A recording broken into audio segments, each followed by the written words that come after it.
জাতীয় party জাফরের presidium সদস্য ও সাবেক এমপি নবাব আলী আব্বাস বলেছেন, গত ১৭ বছর বিএনপি নেতৃত্বে যদি আন্দোলন সংগ্রাম না হতো তাহলে চিলড্রেন্স পার্টি এসে আন্দোলন সংগ্রাম করা সম্ভব হতো না। নবাব আলী আব্বাস বুধবার ২৭ আগস্ট কুমিল্লা ১৪ গ্রামে চিওরা কাজীবাড়িতে সাবেক প্রধানমন্ত্রী গাজী জাফর আহমেদের ১০ম মৃত্যুবার্ষিকী উপলক্ষে স্মরণ সভায় প্রধান অতিথির বক্তব্যে এসব কথা বলেন।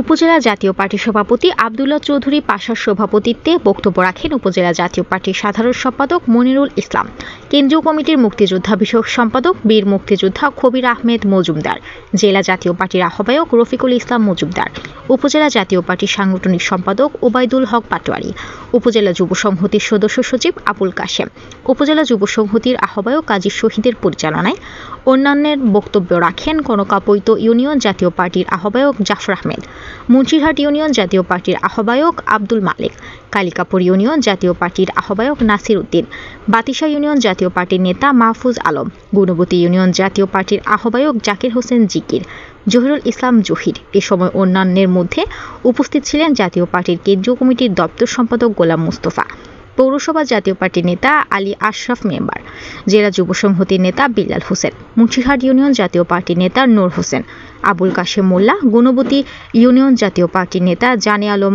দোভাষী, চিওড়া ইউনিয়ন জাতীয় পার্টির নেতা হাজি রুহুল আমিন, আলকোরা ইউনিয়ন জাতীয় পার্টির নেতা জহিরুল ইসলাম, কাশীনগর ইউনিয়ন জাতীয় পার্টির নেতা লুৎফুর রহমান, সার্জেন্ট আব্দুর রশিদ, শ্রীপুর ইউনিয়ন জাতীয় পার্টির নেতা আবুল কাশেম, কনকাপৈত জাতীয় পার্টির নেতা বাহার মজুমদার, সিরাজুল ইসলাম প্রমুখ।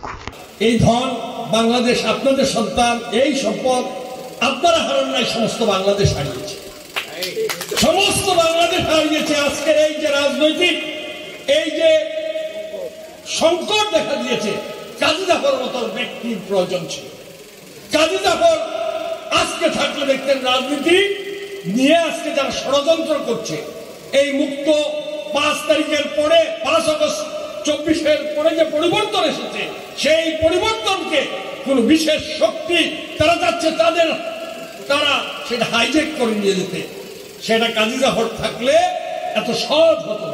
একদিকে এরশাদ সাহেব আমাকে বলছেন নমিনেশন নেওয়ার জন্য, একদিকে প্রধানমন্ত্রী সচিবালয় থেকে চাপ দেওয়া হচ্ছে এমপি হওয়ার জন্য, কিন্তু আমার নেতা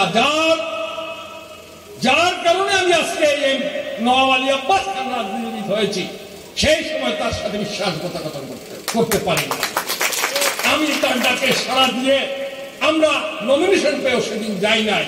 আজকে প্রমাণ হচ্ছে যে আমরা সঠিক সিদ্ধান্ত কাজী জাফর সাহেব নিয়েছিলেন। আজকে যদি সেই তার সিদ্ধান্তের সাথে যদি আমরা একমত না হতাম, আজকে আমাদেরকে পালিয়ে থাকতে হতো, আজকে আমাদেরকে দালাল হিসেবে চিহ্নিত হতে হতো।